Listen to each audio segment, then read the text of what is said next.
Hey everybody, Janis here, the Boundaries Coach, and welcome back to my channel. Today I'm spotlighting another boundary maker. Her name is Adriane, and she's a transformational coach who deals with women navigating the ups and downs of divorce. I hope you enjoy this interview as much as I enjoyed interviewing Coach Adriane. See you at the end.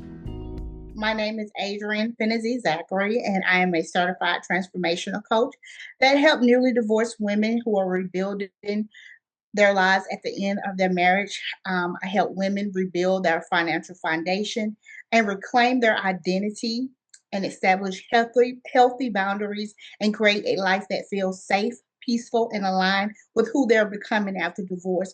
And these are newly divorced women who have just been divorced 0 to 36 months. I love that. Thank you so much. You're How does welcome. boundaries impact your chosen profession? Like, how does it do that? I would have to say absolutely. Work requires emotional clarity. And basically, what that is having boundaries that helps me serve my clients without absorbing any of their pain and overextending myself.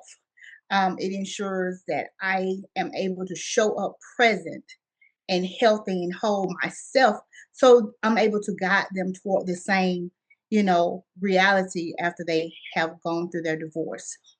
I love that. Why do you think women need boundaries? There's many, many reasons why Yes. women need boundaries. As a woman, we are so many things. We serve so many different roles. And a lot of times after a woman is divorced, we tend to struggle with people pleasing, a lot of guilt and shame, and some old patterns that, no longer serve us. So a lot of times boundaries help us to redefine who we are Mhm. and who we are becoming. And Mm. it also helps us to reclaim that emotional space that we, may be dealing with at the time after a divorce. And it helps to protect their healing. I love that. I'm just gonna kind of piggyback off of what you said because I love some of the stuff you said.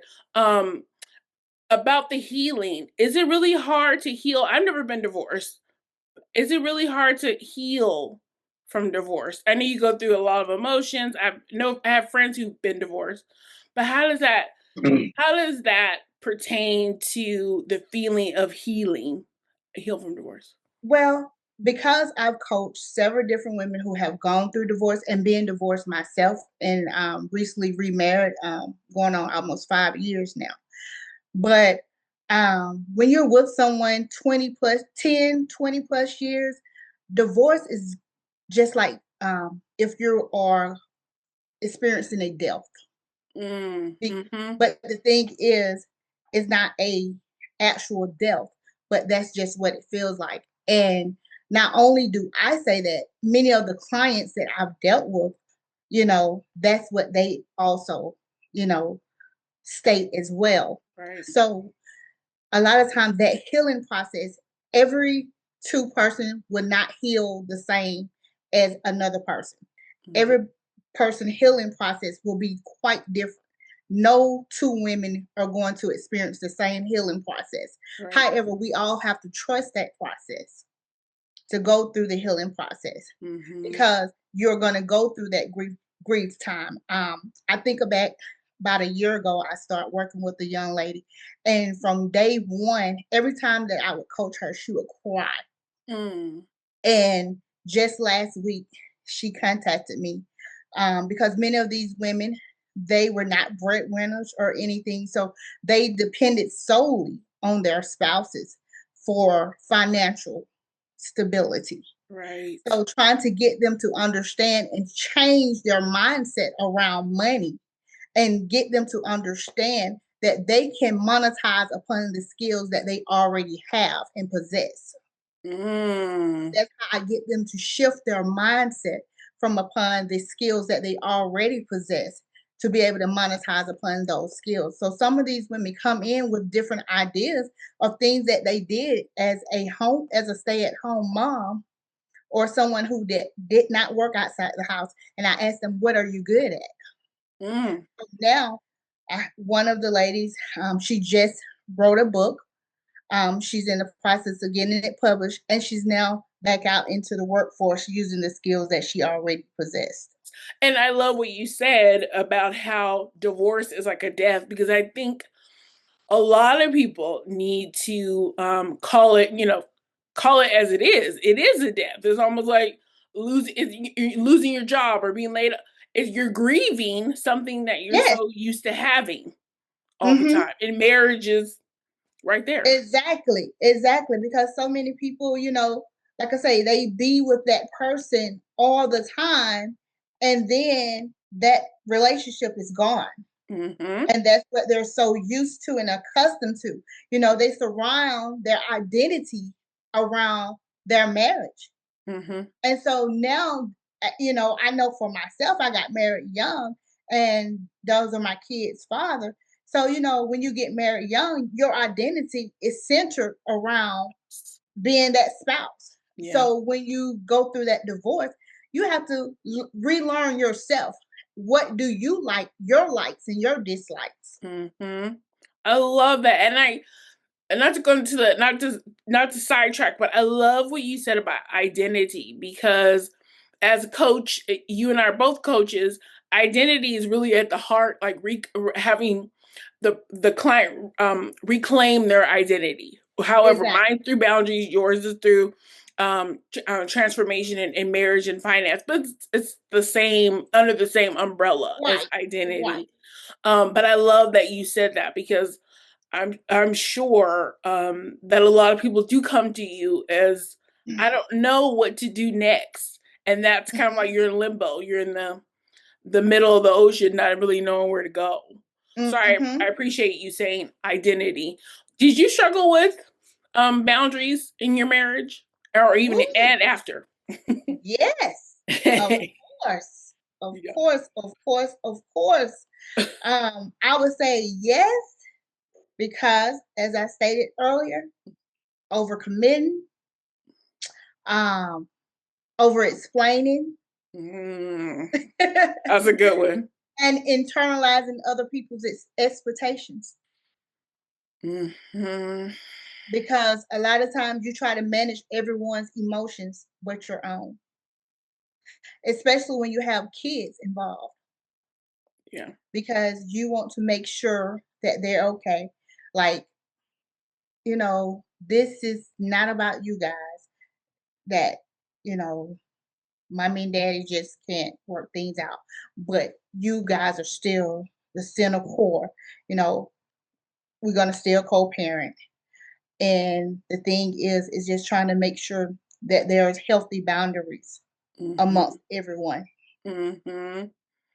I could, yeah, that makes sense. I come from divorced parents. My parents divorced when I was young, and it does. I mean, as a child, especially in the moment, you're like, well, did I do something? Or, Mhm. because as a little kid, you're selfish. So you don't know. You just think, well, everything's about you. So, of course, mommy and daddy aren't together anymore. So it must be. I must, Yes, be part of that. Um, exactly. so I'm sure, like, even, I love how you said speaking to your children, speaking to them, letting them know that they are still the center. Do women come to Exactly. you? Do women come to you still having their spouses not even wanting to say that? Like the co-parenting is not that great? Well, lately, the last few clients that I've had, kids are young adults. So the kids are older and can understand, because when I got my divorce, my kids was 3 and 6. Oh, They're now 21 and 24. yeah. That's a long time. Yes. So, when the kids are a little bit older, it's easier to understand because they understand what's going on. Mhm. But when the kids are younger, um, it's kind of hard. And I didn't coach anyone. Well, I haven't coached anyone lately that had small kids, but in the past, I think about, there was a young lady that had 4 young kids. When they're in elementary and middle school age, it kind of can be difficult because boundaries still have to really be set because those kids still want both parents in the same household Right. a lot of times. Right. And so a lot of times boundaries have to be set because a lot of times that other spouse is going to be you're going to be reliant on that person to help you out with the kids more so when they're older Right. Right. because they're so used to, okay, this parent take me to school, this parent take me pick me up from school. So those are the type of things that you juggle when the kids are younger and Mhm. you're experiencing divorce because you Mhm. still rely a lot on the other parent. Mhm. That makes sense. And you're going through the severing of ties with your the spouse, soon to be your ex-spouse. You're also Mhm. dealing with the emotionality of the kids if they're young or whatever. They're just still, yeah. There's a change. Yes. So there's a lot of emotions that are going on Mhm.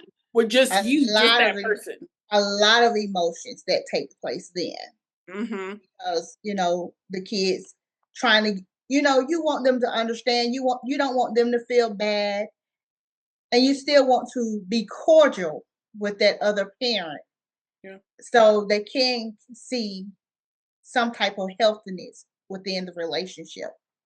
No, that makes sense. Now, it just popped into my head right now. Do you see divorce as a boundary? I'm just curious about that. Like, do you see that like the actual action of divorcing the person? However, the reason why you need to divorce them. But do you see it as like I'm making a boundary that we can't be together anymore? Or maybe I'm being too dramatic. Well, I would say it depends upon the reasoning. Now, if you are a person that is constantly being emotionally and physical abused by someone, Mm, that is definitely a boundary right. No, no, definitely. because when you think about you teach people how to treat you. So, if you continue to allow someone to do these things to you, then you're not properly setting a boundary for yourself Right. because boundaries are nothing but limitations. What made you decide, without getting too personal, of course, but what made you decide to say, "Hey, I need a divorce from this person"?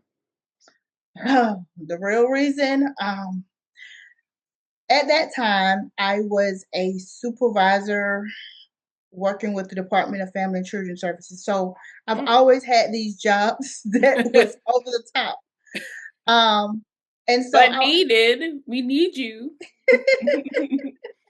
yeah, so as a supervisor, I started having health issues, dealing with a whole lot of um, anxiety, Mm, depression, mhm, um, chest pains, and mm, a lot of it, I was, telling my spouse at the time, what I was dealing with. I started going to counseling, asked him to seek counseling with me, and he didn't feel like that was something that African Americans do mhm, at the time. And then I just felt like I was in a fight by myself. mm, Um, and then I end up losing that particular position and then was at home. And I sought God. I mhm, even went to my pastor, tried to get him to go to the pastor because both of us went to the same church. He didn't want to do that either. So it's like I felt like I had exhausted mm, everything that I possibly could to try to get things to work mhm, myself, mhm, even though I was telling him, okay, let's go do this, let's go do that. So I felt like I was in a fight by myself. mm, So after having so many severe anxiety and panic attacks that led me in hospitalized and mm. stuff like that, I was like, okay, I'm too young for this. Yes. Something got to go. Yes.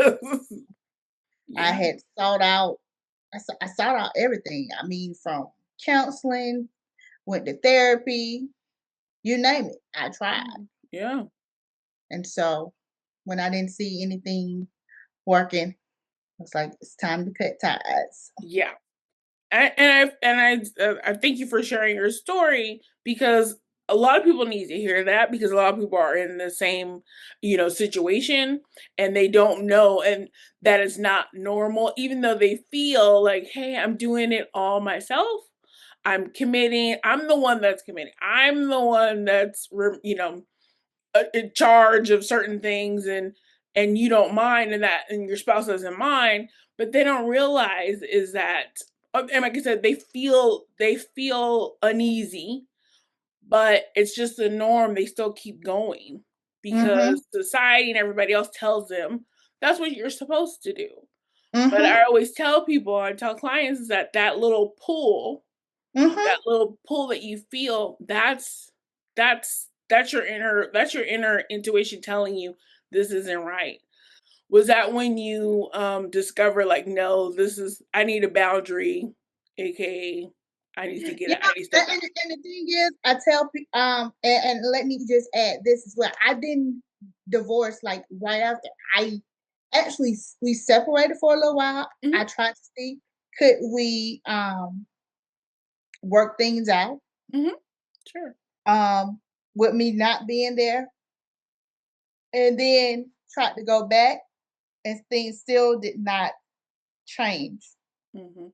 So it's like I really, really tried, but really didn't see any type of change. Because people will say they're going to change, but then action speaks louder than words. Yeah, it sure does. It really, it really sure, it definitely does. And I think about when you said that, I always tell people, like, you say the boundary, you tell people, like, hey, this is how I want to be treated, and we're talking about divorce. This is what I'm going to need in this relationship for us to go on. You tell them the boundary, and if they don't adhere to it, you have to enforce it. Yes, You definitely. have to follow through. Have you had clients on the side? Have you ever had a client that may have come to you, or is your client that can't enforce the boundary or of divorce, or did they come to you already like, hey, I'm already gone through divorce, now I need you to help me? Well, it's funny you say that. I've been working with the client for the last year or so that had no establishing establishment of boundaries. So having to teach her because she recently lost her mother. Mm. Then she is beginning to be the caregiver of her father, Mm. who is elderly and going through still newly divorced. Um, so having to establish boundaries with grown adult kids, and even though she's a caregiver of her father, having boundaries with him, because sometimes even as a caregiver, you still have to establish some type of boundaries. Yes. And so I had to kind of to teach her that no is a complete sentence without any explanation. Say that louder for the people in the back. No is a complete sentence without any explanation. Thank you. Your no is your no. Hmm. You don't have to explain to anyone when it comes to your boundaries. No, you do not. No, you do not. And And so having her to understand that, and a lot of people don't get to that state of mind because they're so used to over explaining why I can't do this. Well, because X, Y, and Z. No. My no is no. do you find that women of color, black women, have it, can find, not can have it? Do you find women of color find it hard to have those boundaries in your experience? Because I know you speak to women, but who is your audience mostly? My audience is mostly women. Hmm. But because I work in a career that I work with a very diverse group of women as Yes. well. Mm-hmm. Um, I work with women from all aspects of life, even in my career. Right. From Russia, Thailand, you name it. And all of us have different cultural and generational and society expectations. Yes. And so, as a woman of color, we're always seen to be that one that is strong. We self-sacrifice a lot, and we're always available. And so, boundaries as a woman of color give us the permission to be human, Mm.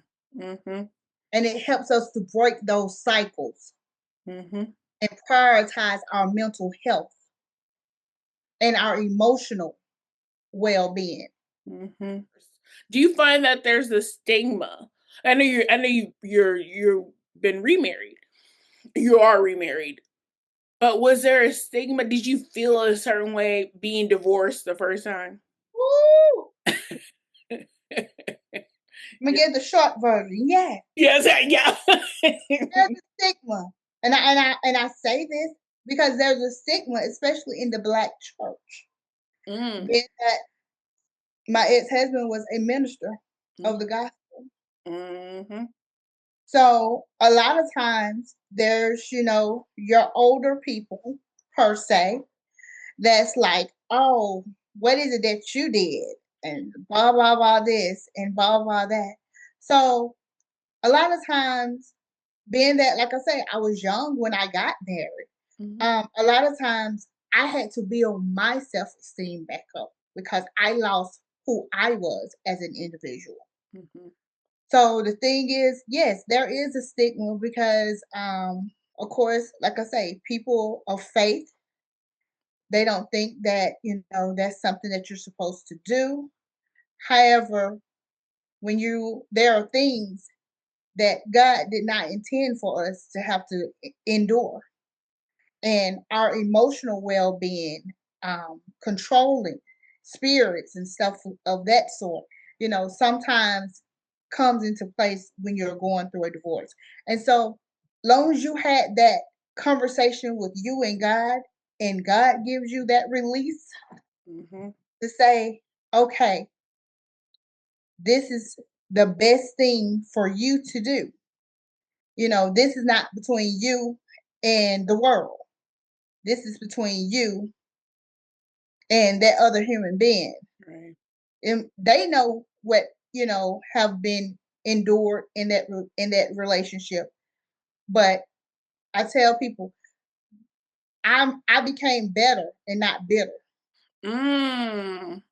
because I could have become bitter, but God did not intend for me to become bitter. He allowed me to become better. And that's why He chose me now and to use me as a voice to be able to help other women Mm-hmm. so they can know that they too can live after divorce and start over. Mm-hmm. Do you have any advice for those apprehensive about having healthy boundaries? Woo!